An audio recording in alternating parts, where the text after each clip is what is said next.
In the early 1900s, the British Rover Company began producing cars. Despite entering the sector early, the company struggled to grow for 50 years.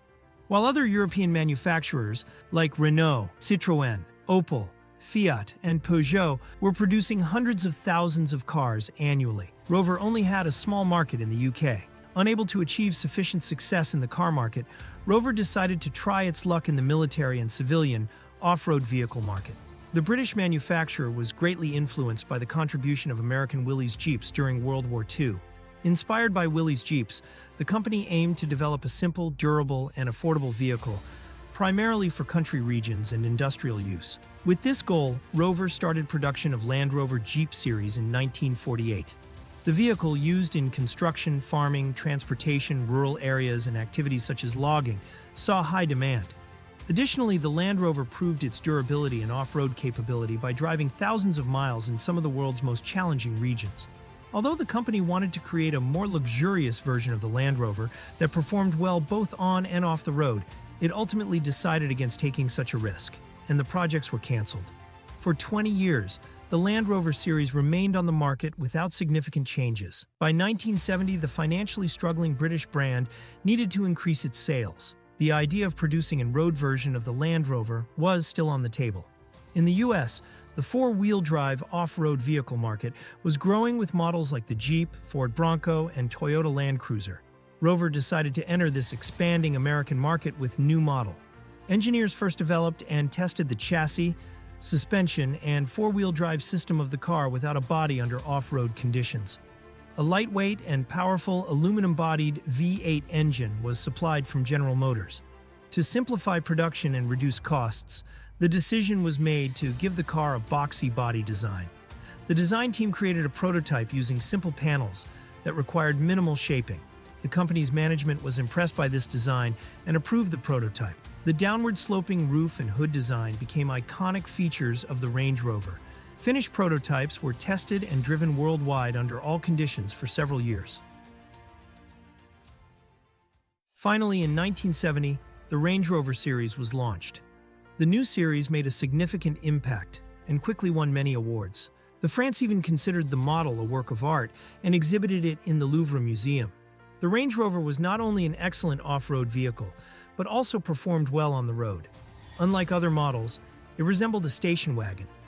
Consumers loved its high seating position, and the new Range Rover series quickly became a favorite among the upper-middle class. Meanwhile, Range Rover had become part of British Leyland Motors in 1967. However, due to financial difficulties, the new series saw little change during the 1970s. Still, sales of the series remained high because the Range Rover had no real competitors. Toyota Land Cruiser would not enter the market until 1980. And while the Mercedes G-Class was an excellent off-road vehicle, it did not become a good road vehicle until 1993. By the late 1970s, Rover decided to separate from the financially struggling British Leyland and continue under its own brand. The company was renamed Land Rover. The first move was to launch a four-door version of the model, as the two-door version had been on sale for 10 years, making it uncomfortable for rear passengers to enter and exit the car. Automatic transmission was also introduced for the first time, marking a significant innovation. Special colors and luxurious interior designs elevated the series to a luxe class. The new series achieved high sales figures, giving Land Rover sufficient budget to further develop its models. Gradually, the company transformed the Range Rover series into the luxury SUV that customers desired. Interiors became increasingly luxurious and comfort every year. Transmission options and engine options were expanded. In 1992, an extra-long version offering more space for rear passengers was released. Air suspension improved handling and made getting in and out of the car much more comfortable. By the 1990s, the Range Rover had been on the market for over 20 years without significant design changes. It was time for an update. However, the company had to be very cautious when modernizing its iconic design, because excessive changes could ruin all magic. Aware of this risk, Land Rover worked with famous design companies like Barton, Italdesign, and Pininfarina. In addition, Land Rover design team also created their own design. Designs of Barton and Land Rover were in final. Consumer Research Center revealed that loyal customers preferred the classic Range Rover design by Land Rover's design team, leading management to approve this design. Land Rover took a significant step in the second generation by positioning the series in the premium segment, aiming to compete with BMW and Mercedes. However, the required developments demanded big budgets. Land Rover, struggling with profitability, had limited funds. Safety was increased with a strengthened chassis and side support bars, improved reduced cabin noise. Air suspension became standard, and although customers rarely used the Range Rover for off-road purposes, its powerful four-wheel drive system and off-road capabilities were retained. Engine options expanded to include a 4.6-liter version. The new series took 6 years to develop and was launched in 1994. Although it did not have an immediate impact, loyal Range Rover customers flocked to dealerships to purchase the new series. By this time, Land Rover had been acquired by British Aerospace in 1988 and sold to BMW shortly before the new Range Rover series was launched. BMW's goal was to reach an annual production capacity of 500,000 cars with Land Rover to surpass Mercedes in production volume. BMW also believed the Range Rover series can increase its share in the luxury car market. BMW replaced the Rover engine with the 3-liter engine used in its 7 Series. Although BMW wanted to release a super luxury version of the Range Rover priced above $100,000, but it saw the Range Rover's quality was insufficient for this price range. Nevertheless, the series succeeded in making customers feel special with premium color options, luxurious leather interiors, and advanced technology.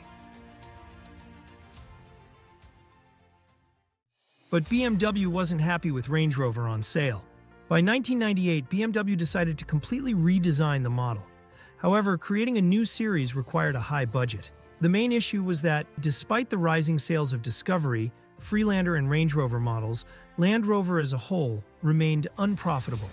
Even with BMW's support, the company was making €1 billion annual losses. Land Rover had faced financial struggles for 45 years, often relying on government support to stay afloat. Frustrated with the lack of profitability, BMW decided to sell Land Rover. In 2000, Ford acquired Land Rover from BMW for $2.7 billion. Ford's first move was to continue the development of the new Range Rover series, which BMW had already significantly advanced. The two companies agreed to use BMW parts in the model, including the 4.4-liter gasoline and 2.9-liter diesel engines. BMW also supplied electronic components and infotainment systems from its 5 Series, making the new Range Rover both mechanically and electronically more reliable. For the first time, the new Range Rover abandoned the use of a separate chassis and used monocoque body design. Engineers optimized the air suspension to maintain off-road performance while improving comfort.